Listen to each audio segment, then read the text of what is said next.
시청자 여러분 안녕하십니까? 헬로티비 뉴스입니다. 첫 소식입니다. 인천시가 정당 현수막에 대한 강제 철거를 시작했습니다. 그런데 정작 일선 군구에서는 뚜렷한 움직임을 보이지 않고 있는데요. 네, 자세한 소식을 송효찬 기자가 현장 취재했습니다.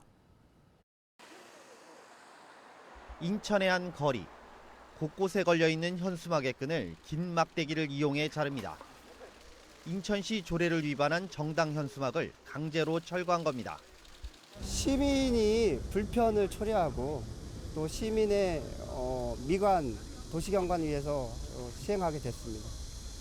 저희가 6월달 파악된 건 560개가 정당 현수막이 있었고요. 다 이제 지속적으로 좀 추진할 예정입니다. 인천시는 지난달 정당 현수막을 정해진 개시대에만 걸게 하고 개수도 국회의원 선거구별로 4개 이하로 제한하는 개정 조례안을 공포했습니다. 또한 혐오나 비방의 내용도 담지 못하도록 규정했습니다. 한 달 정도 고지 기간을 거친 인천시는 바로 단속에 나섰습니다. 시민들의 반응은 대체로 긍정적입니다. 이게 좀 너무 과하다 생각되고 이런 게 없으면은 뭐 낫지 않겠나. 거리도 좀 쾌적하고. 문제는 일선 지자체들입니다. 인천시가 불법으로 설치된 정당 현수막에 대한 강제 철거를 진행 중인 가운데 대부분의 지자체가 시행하지 않고 있었습니다. 강제 철거 개시 이후 지난 12일부터 20일까지 10개 군구가 철거한 불법 현수막은 모두 348개. 이 중 연수구와 남동구, 중구 등 3곳만 정당 현수막 철거에 나섰고 나머지 지자체들은 기간이 지났거나 어린이 보호구역에 불법으로 게시된 현수막만 철거했습니다. 일선 현장에서는 인천시 조례가 상위법과 충돌하는 데다 정당이 민형사상 책임을 물을 경우 현장 공무원에 대한 보호장치가 없어 철거가 어렵다는 분위기입니다. 특히 현수막을 게시한 정당이 강제 철거를 문제 삼아 고소 고발하거나 현장에서 다툼이 벌어질 경우 책임은 해당 공무원이 떠안아야 하기 때문입니다. 네, 근데 뭐 어디가 옳다 그르다 떠나서 좀 이렇게 안전 문제라든가 뭐 가로 경관이라든가 이런 면에서는 좀 과한 면이 있긴 합니다. 지자체 기초에서는 뭐 법도 적용을 해야 되고 조례도 적용을 해야 되고 뭐 상충되는 부분이 있다 보니까 어려운 점이 있고요. 전국에서 처음으로 정당 현수막 숫자와 장소를 제한하는 조례를 만들어 강제 철거를 시작한 인천시.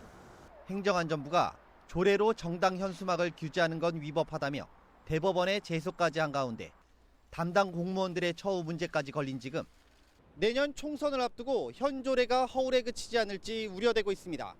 헬로티비 뉴스 소유차입니다. 다음 소식입니다. 인천시가 서북권 자원순환센터 입지 선정을 두고 진통을 겪고 있는 가운데 26일 예정된 입지선정위원회 일정을 돌연 연기했습니다. 시는 입지선정위원회를 통해 서북권 자원순환센터 후보지 5곳을 선정했지만 지역 주민들의 반발이 커지면서 26일에 열 예정이었던 위원회 회의를 연기하기로 했다고 밝혔는데요. 그러면서 인천시는 향후 위원회의 주민 대표는 영종 주민 위주로 구성하고 주민들의 건의와 요구사항을 적극적으로 수렴하겠다는 입장도 덧붙였습니다. 인천시는 영종 주민들과의 간담회나 지역 설명회를 통해 의견 수렴에 나서는 한편 편익시설과 같은 인센티브를 지속적으로 홍보해 주민들과의 거리를 좁혀나가겠다는 계획입니다. 네, 최근에 물가 상승으로 공사비도 인상이 됐습니다. 때문에 재개발과 재건축 사업들이 점점 어려운 상황을 맞이하고 있는데요. 네, 수년간 추진해온 뉴스테이 사업을 이주와 철거 직전 포기해야 하는 상황이 발생했습니다. 이관성 기자가 전해드립니다. 지난해 11월 말 관리처분 인가를 받고 착공을 기다려온 부평구 십정동의 한 재개발 지역입니다. 뉴스테이 민간임대 연계 방식을 추진해온 이 지역에는 모두 2,200여 세대 규모의 아파트가 들어설 예정입니다. 전체 세대 중 절반은 조합원 물량이고 나머지는 공공지원 민간 임대와 일반 임대 물량입니다. 당초 계획대로라면 지난 봄부터 원주민들이 이주를 시작했어야 합니다. 하지만 아직 이주와 착공 일정을 잡지 못하고 있습니다. 계획보다 증가한 공사비 때문입니다. 재개발 조합은 지난 2020년 현재 컨소시엄 시공사를 선정한 뒤 4,544억 원의 공사를 맡기기로 했습니다. 그러나 지난 3년 사이 물가 상승 때문에 시공사는 이주와 철거를 앞두고 조합에 공사비 인상을 요구했습니다. 조합이 밝힌 시공사의 공사비 인상 요구액은 모두 1,347억 원. 지난 3월까지의 물가 인상 공사비가 474억 원이고 향후 이주와 철거까지 873억 원이 더 필요하다는 것입니다. 시공사 요구대로 공사비를 인상할 경우 조합원 분양가는 가구당 1억 원 이상 상승합니다. 59제곱미터 면적은 약 3억 원에서 약 4억 원으로 오르고 84제곱미터 면적은 약 4억 원에서 약 5억 4천만 원 정도로 오릅니다. 공사비를 조합 분양가에서밖에 인상할 수밖에 우리 조합은 없는 구조다. 뉴스테이 사업은 자기네가 할 수가 없다고 그러더라고요. 자기네가 사업을 해서 사업비를 가져갈 수가 없대요, 이 구조로는. 상황이 이렇다 보니 재개발 조합은 뉴스테이 연계가 아닌 일반 분양 전환을 다시 검토하고 있습니다. 일반 분양 전환으로 사업성을 개선할 수 있다는 판단에 섭니다. 하지만 정비사업 인허가 과정을 다시 밟아야 하는 문제가 남아 있습니다. 뉴스테이 사업으로 사업인가를 받은 단지의 경우에는 일반 분양 사업으로 전환하려고 하면 행정 허가 기간이 길어짐으로 인해서 또 다른 비용 증가의 문제를 가져오게 되고 이 공사비 인상에 등의 문제가 불거지기 때문에 재개발 조합은 이미 도시정비 인허가청에 일반 분양 전환 협조를 구하고 있는 상황입니다. 공사비 인상 때문에 수년간 준비해온 재건축과 재개발 사업들이 무산 위기에 몰리고 있습니다. 헬로티비 뉴스 이관서입니다. 다음 소식입니다. 인천에서 말라리아 환자가 급증하고 있습니다. 인천시는 이달 계양구와 연수구에 이어 서구에도 말라리아 경보를 발령했는데요. 24일 기준 인천 말라리아 환자는 55명으로 늘었습니다. 지난해 같은 기간과 비교해서 2배 이상 증가한 수치인데요. 인천시는 말라리아가 모기에 의해 전파되는 감염병인 만큼 모기에 물린 이후 발열이나 오한 증상이 있다면 보건소를 찾아 검사를 받아줄 것을 당부했습니다.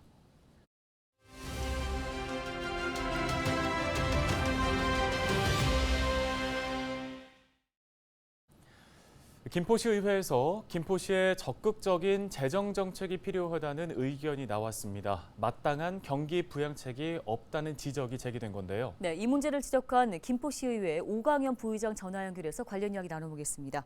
부의장님 나와 계십니까? 네, 반갑습니다. 김포시의회 부의장 오강현입니다.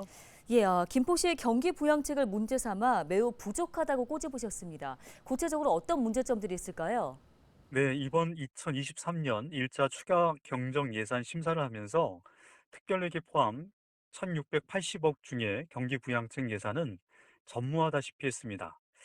지금 다른 지자체도 비슷한 상황이겠지만 고물가, 고금리, 고환율의 삼고 시대에서 김포의 중소기업, 소상공인들, 자영업자들이 피부로 느끼는 경제의 어려움은 코로나 시대보다 더 좋지 않다는 말씀을 저마다 하십니다. 그러나 타 지자체에 비해 김포시는 이번 1차 추경의 산업 중소기업 일반은 전체 예산 중에 0.2%만을 책정했습니다. 6개의 국 중에서 경제문화국의 고작 5.6%의 세출 구성을 하여 정말 경제 위기를 제대로 인식하고 있는지조차 의심스러운 예산 편성을 하였다는 분석입니다. 네, 다른 지자체의 경기 부양책도 설명을 해주셨는데 김포시와 비교했을 때 어떤 차이점이 있습니까? 네, 현격하게 차이가 있다고 봅니다. 이천시의 경우 5월 한 달간 지역화폐를 사용하면 1인당 결제액의 25%, 최대 5만 원을 캐시백해주는 사업을 시행했습니다.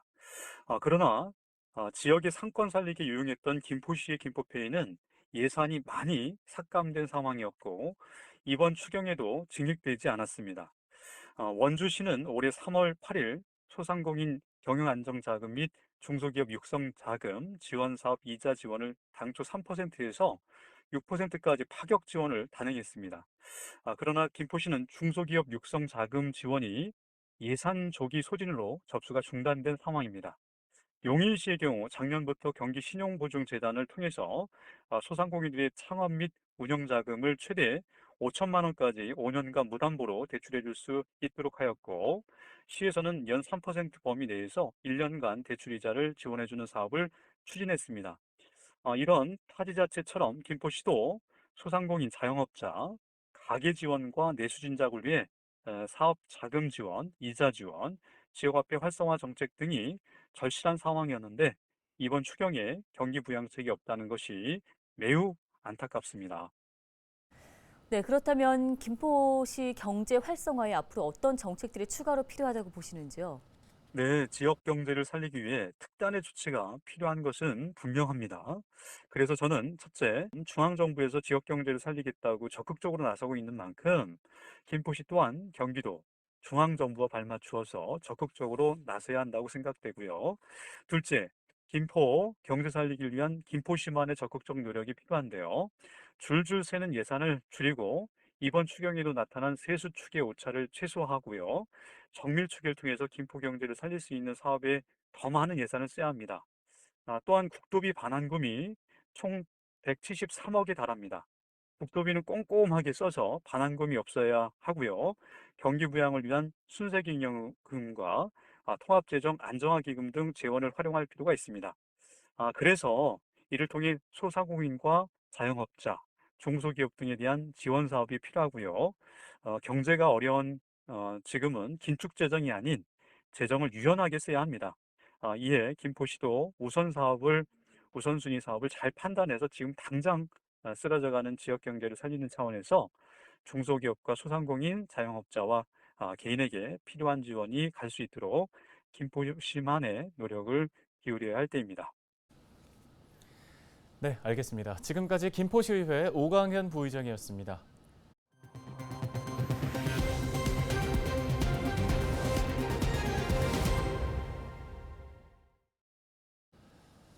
올여름 성수기에 인천국제공항을 통해 해외에 다녀오는 인파가 하루 평균 18만 명에 달할 것으로 전망됐습니다. 이 기간 인천공항을 이용하는 승객은 391만 8,800여 명으로 일평균 기준 17만 8,100여 명 수준인데요. 이번 전망치는 지난해 여름 성수기 실적인 일평균 6만 2,900여 명 대비 182%가 넘게 증가한 수치입니다. 또한 2019년 실적과 비교하면 코로나19가 발생하기 전 85.9%까지 여객 회복률을 보였습니다.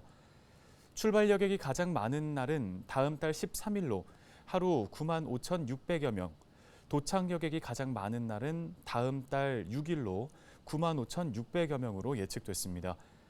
한편 인천공항공사는 다음 달 15일까지 여름 성수기 특별 교통 대책을 실시하는데요. 승객들의 혼잡도를 막기 위해 출국장과 보안 검색대를 확대하고 출입장 안내 인력 증원과 임시 주차장을 추가 확보해 운영할 방침입니다. 올 상반기 인천항 물동량이 증가한 것으로 나타났습니다. 인천항만공사는 올해 1월부터 6월까지 인천항의 컨테이너 물동량이 지난해 같은 기간보다 6.1%가 늘어난 164만 9,801TEU로 집계됐다고 밝혔습니다. 1TEU는 20피트짜리 컨테이너 한 대분을 말하는데요. 항만공사는 올해 컨테이너를 활용한 중고차 수출 확대와 중고차 수출용 공컨테이너 수요 증가 등으로 상반기 물동량이 증가했다고 분석했습니다.